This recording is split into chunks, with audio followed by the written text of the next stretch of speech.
नमस्कार दोस्तों, welcome to this new series video the real story of real estate. All the properties are not assets. कुछ property आपको खुशियां देती है, आपको मुनाफा भी देता है, और कुछ प्रॉपर्टी आपकी सरदर्दी का कारण बन जाता है, लाइबिलिटी बन जाता है आपके ऊपर। कैसे समझे कौन सी प्रॉपर्टी सही है, खरीदना चाहिए, कौन सी प्रॉपर्टी सही नहीं है और उसको ना खरीदे। पूरा देखिए वीडियो को, एंड तक देखिए। बहुत जेनेरिक टॉपिक है, लेकिन कई चीज़ें हमें समझ में नहीं आता है, जानकारी नहीं होती है, मिसगाइड किया जाता है सेल्समैन या ब्रोकर के थ्रू। उनको तो अपना जेब भरना है, उनके लिए जो उनके पास है वो सारे सेल कर दे, just want to sell their products. इसलिए कस्टमर कई बार ऐसे ऐसे ब्रोकर या सेल्समैन के फेक स्टोरी सुन के फंस जाता है और नुकसान झेलना पड़ता है। सो आइए समझते हैं कि किस तरह समझे कि which one is a best property. कोई भी प्रोजेक्ट, ये मैं बड़े शहरों की बात करूंगा जहाँ पे बड़े बड़े प्रोजेक्ट्स होते हैं, जिस प्रॉपर्टी वैल्यू कम से कम 50 लाख, 1 करोड़, मतलब लाखों से होती है।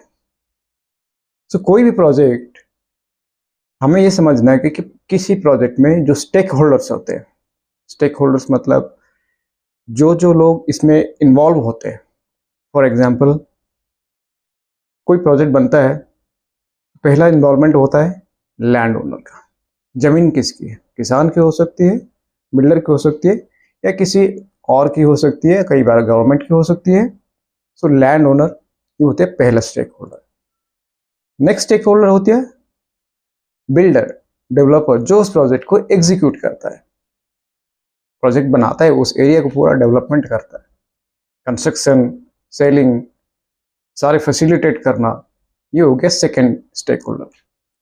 थर्ड हो गया सेल्स या मार्केटिंग टीम। चाहे वो कई बार वो बिल्डर की अपनी टीम होती है, कई बार वो आउटसोर्स कर देते हैं किसी ब्रोकर कंपनी को, किसी रियल एस्टेट कंपनी को आउटसोर्स कर देते हैं, जो कि प्रोजेक्ट को सेल करते हैं। उनके यूनिट्स जो छोटे छोटे, उनमें जो जितने भी यूनिट्स होती है, चाहे अपार्टमेंट्स होते हैं, शॉप्स होते हैं, मार्केट होते हैं, वो सारे सेल करते हैं। तो ये हो गया थर्ड स्टेक होल्डर।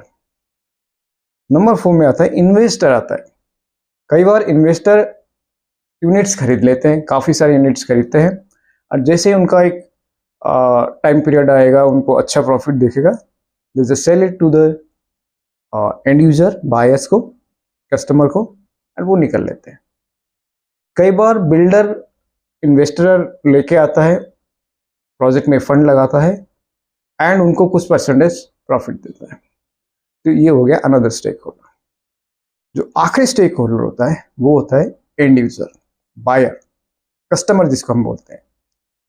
कई बार वो खुद यूज करते हैं या कई बार वो रेंट में देते हैं, लेकिन यूनिट उन्हीं का होता है। फाइनली जो प्रोजेक्ट बुक करते हैं वो बायर्स, जो एंड यूजर है, उनके होते हैं। तो जब तक ये सारे स्टेक होल्डर्स को प्रॉफिट होता है, फायदा होता है, तो ये प्रोजेक्ट अच्छा चलता है। लैंड ओनर को लैंड की अच्छी कीमत मिलनी चाहिए, बिल्डर को भी मुनाफा होना चाहिए, तभी वो फर्दर बिजनेस बढ़ाता है। उसको, उसके एम्प्लॉयज़ होते हैं, उसके और भी एक्सपेंसेस होते हैं, आगे उसको और प्रोजेक्ट करना है, प्रॉफिट होगा तभी वो सर्वाइव कर पाएगा। इन्वेस्टर को भी अगर इन्वेस्टमेंट किसी ने किया है, उसको अच्छा रिटर्न मिलेगा, तब जाके वो नेक्स्ट भी इन्वेस्ट करेगा, और भी प्रोजेक्ट्स आएगा। सो ओवरऑल डेवलपमेंट चलता रहता है। Sales team, broker, real estate कंपनियां, इनको भी प्रॉफिट होना चाहिए। इनकी भी टीम होती है, इनकी भी काफ़ी एक्सपेंस होती है, इनके पूरा मार्केट में अच्छा इनकी ज़रूरत होती है। कोई प्रोजेक्ट बिल्डर अकेले सेल नहीं कर पाते, ऐसे बहुत सारी कंपनियां रियल एस्टेट मार्केट में होते हैं, पूरा इंडस्ट्री इससे चलता है। उनको भी अच्छा मुनाफा होना चाहिए। फाइनली जो एंड यूजर होते हैं, जो बायर, कस्टमर, या जो टेनेंट्स भी आएंगे, उनको भी फायदा होना चाहिए। अगर ये सारे स्टेक होल्डर्स को प्रॉफिट हो रहा है, एंड यूजर्स को कैसे प्रॉफिट होगा? अगर मान लीजिए कोई कमर्शियल प्रोजेक्ट है, तो अगर उसको बिजनेस उसका अच्छा हो रहा है, या उसने रेंट में दिया है, तो वहाँ पे रेंटल, जिसको भी टेनेंट ने रेंट लिया, उसका बिजनेस सही हो रहा है, प्रॉफिट हो रहा है, उसको बिजनेस में अच्छा ग्रोथ होता है, उसको प्रॉफिट होता है, तभी वो रेंट दे पाएगा। सो कहीं ना कहीं एंड यूजर को फायदा होता है। लेकिन ये ज़्यादातर केस होता है, मैं यहाँ पे कमर्शियल की बात करूँगा, ज़्यादातर ऐसे प्रोजेक्ट में builder, broker, investor, land owner, इन सबको मुनाफा होता है। फंसता कौन है? End user, customer. ज़्यादातर केस में, कुछ में सबको अच्छा बेनिफिट होता है, कस्टमर, एंड यूजर या जो टेनेंट होते हैं, बिजनेस भी अच्छा होता है। जहां नहीं होता है, जहां बायर्स फंसता है, उसको रेंट सही नहीं मिलता है, उसका बिजनेस ग्रो नहीं होता है, वो मार्केट में सही फुटफॉल नहीं आता है, तो वो प्रोजेक्ट कहीं ना कहीं एक फ्लॉप प्रोजेक्ट है। एग्जाम्पल के साथ समझेंगे, बिल्कुल फैक्ट है, सारे लॉजिक से, लॉजिकल पॉइंट से, इसमें कोई इमोशनल नहीं है कि भाई ये अच्छा दिखता है तो प्रोजेक्ट अच्छा है, इसका लुक अच्छा है, इसका लोकेशन अच्छा है, ये सब अदर पॉइंट्स हैं। मेन पॉइंट्स हम लॉजिक्स पे जाएंगे, फैक्ट पे जाएंगे कि अगर इस सारे स्टेक होल्डर्स को किसी एक प्रोजेक्ट में सबको बेनिफिट होता है, तब ये एक अच्छा प्रोजेक्ट बनता है। एंड इसमें आप आंख बंद करके ले सकते हैं, चाहे न्यू बुकिंग हो या रीसेल में भी होता है।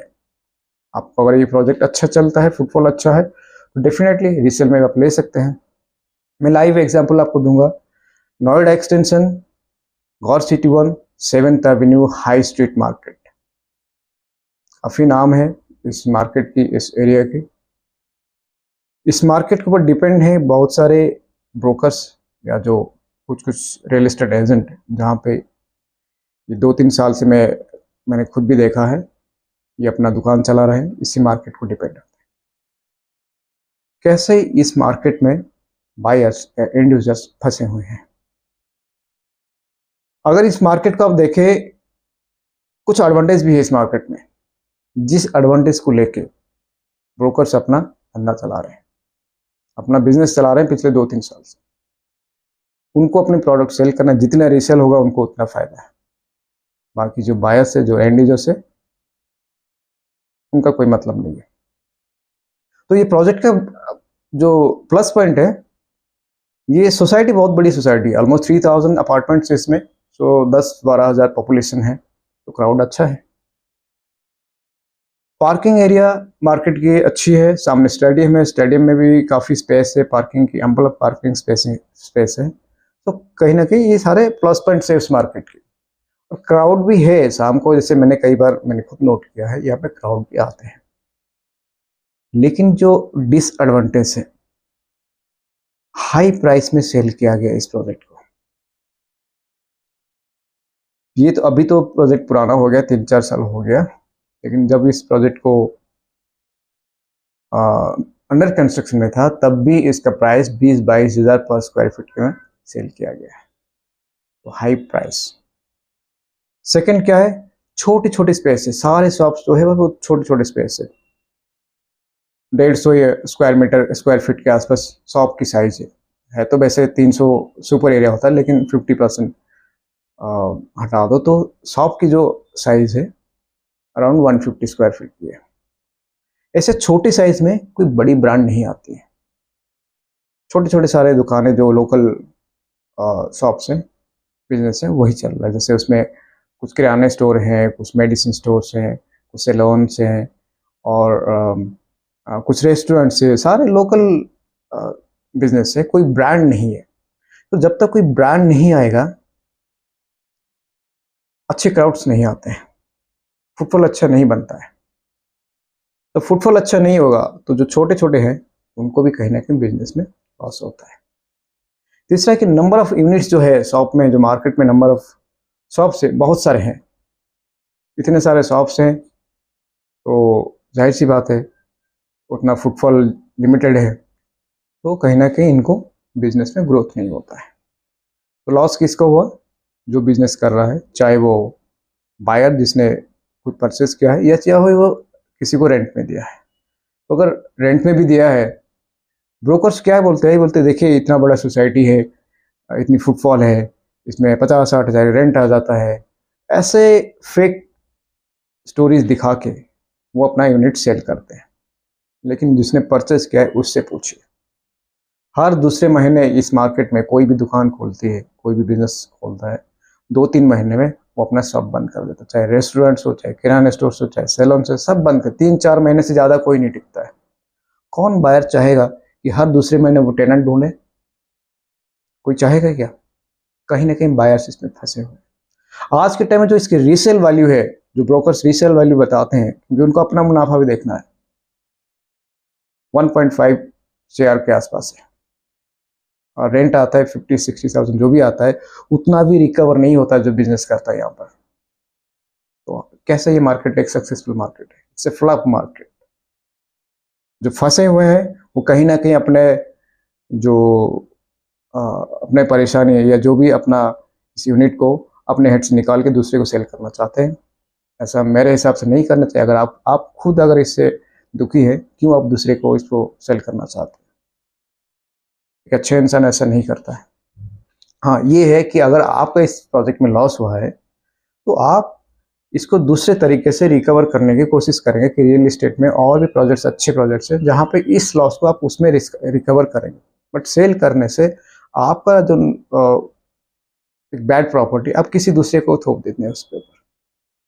ब्रोकर का क्या जाता है, उसको तो यही करना है, उसको तो अपना जेब भरना है। तो झूठ मूठ स्टोरी दिखा के इतना बड़ा सोसाइटी है, इतनी बड़ी पॉपुलेशन है यहाँ पर, और रेंट इतना आता है, ये सब झूठ फेक स्टोरी बता के वो, मैं पिछले 2-3 साल से नोट कर रहा हूँ, उनका दुकान नहीं चलती है। तो इसी तरह से आप समझेंगे कि कौन सा प्रॉपर्टी एक अच्छी प्रॉपर्टी है, एक गुड प्रॉपर्टी है, which one is bad property. और डिटेल में समझने के लिए आप हमसे संपर्क कर सकते हैं। हमारी जो टीम है, मोर देन 15 ईयर्स की अंडरस्टैंडिंग है उनको रियल एस्टेट मार्केट को लेकर। मैं एक्सपीरियंस नहीं कहूँगा, अंडरस्टैंडिंग। बहुत सारे ब्रोकर्स, रियल एस्टेट जो अपने आप को रियल एस्टेट मार्केट की एक्सपर्ट बोलते हैं, वो सेल करने में एक्सपर्ट है। They just want to sell their products, whatever they have, they just want to sell. We don't sell, we create value for our customer.